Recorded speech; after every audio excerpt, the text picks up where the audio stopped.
시험지를 뒤집는 순간 세상이 멈춘 것 같았다고 합니다. 빨간 펜으로 적힌 38점이라는 숫자가 형광등 아래서 흔들리고 있었습니다. 불과 6월 전까지 이 아이는 중학교 3학년 수학에서 92점을 받던 학생이었습니다. 냉장고에 시험지를 붙이고 엄마에게 자랑하던 그 아이가 고등학교 첫 중간고사에서 주저앉은 것입니다. 이것은 특별한 아이의 이야기가 아닙니다. 2025년에 공개된 분석 자료에 따르면 중학교 3학년 때 수학 90점 이상을 받았던 학생 가운데 고등학교 1학년 3월 전국연합학력평가에서 90점 이상을 유지한 비율은 겨우 1.2%였습니다. 중3 때 80점 이상이었던 학생 중에서도 고1에서 같은 점수를 유지한 비율은 4.7%에 불과했습니다. 100명 중 95명 이상이 고등학교에 발을 디딘 순간 수학 성적이 추락했다는 뜻입니다. 도대체 고등학교 1학년 1학기 수학에는 무엇이 있길래 이런 대학살이 벌어지는 것일까요? 2025년부터 적용된 2022년 개정 교육과정에서 고1 1학기는 공통수학일이라는 과목을 배웁니다. 이 안에는 4개의 거대한 단원이 들어 있습니다. 첫 번째 단원은 다항식입니다. 다항식의 연산에 항등식과 나머지 정리, 그리고 인수분해까지 중학교에서 배웠던 내용이 고속도로를 타고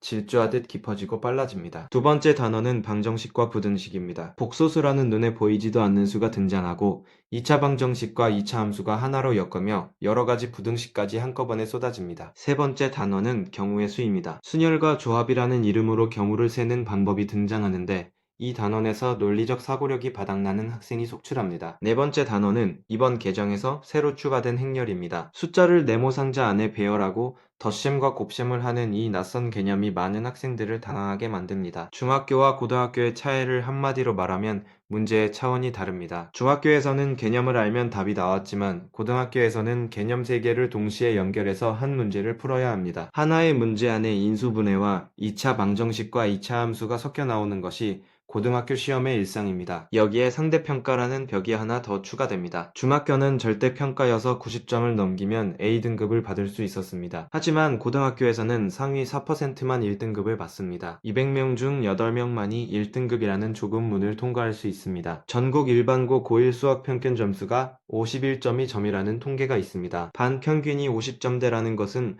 절반의 학생이 50점도 넘기지 못한다는 뜻입니다. 고등학교 2학년 학생 중 40%가 스스로를 수포자라고 인식하고 있고 그 시작점이 바로 고1 1학기입니다. 교사의 80%가 수학 포기 현상이 이미 심각한 단계라고 답했습니다. 이 모든 절망의 시작점에 고1 첫 시험이 놓여 있습니다. 자, 그렇다면 다시 처음 그 아이의 이야기로 돌아가 보겠습니다. 38점을 받고 교실에서 멍하니 앉아있던 그 아이에게 무슨 일이 벌어진 것일까요? 아이가 가장 먼저 한 일은 고등학교 문제집을 덮고 중학교 3학년 교과서를 다시 펼친 것이었습니다. 인수분해의 기본 원리부터 2차 방정식의 판별식까지 중학교 과정에서 대충 넘어갔던 부분을 하나하나 다시 짚었습니다. 주변 친구들이 2학기 선행을 나가고 있을 때 이 아이는 중학교 과정 복습에 한 달을 투자했습니다.